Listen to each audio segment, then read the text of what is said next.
Incident వచ్చేసి Hyderabad మదననగర్ police station పరిధిలో జరిగింది. అండ్ స్టోరీ ఏంటంటే ధనుంజయ్ వాళ్ళ ఇంటికి ఈ హస్కీ వెళ్ళింది అండ్ అది ఎవరిని హామ్ చేయలేదు.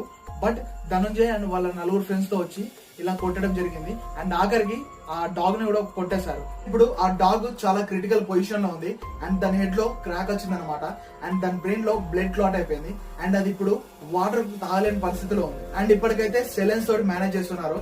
అండ్ శ్రీనాథ్ అండ్ వాళ్ళ వైఫ్ కి హెడ్ అండ్ హ్యాండ్ ఇంజురీస్ అయ్యాయి అండ్ దగ్గర 10 to 14 స్టిచెస్ వరకు పడ్డాయి. Section 1960 act cruelty to animals కింద వీళ్ళ 5 మీద కేసుని బుక్ చేయడం జరిగింది. బట్ ఇలా చేయడం అనేది చాలా తప్పు అండ్ ఇది అంత డేంజరస్ బ్రీడ్ ఏం కాదు. డాగ్స్ ని పెంచుకున్న వాళ్ళకు ఐడియానే ఉంటుంది. నాకు కూడా డాగ్స్ ఉన్నాయి, ఆ పెయిన్ ఏంటో తెలుసు. అండ్ ఇప్పటికైతే ఆ హస్కీ బతకాలని కోరుకున్నాం.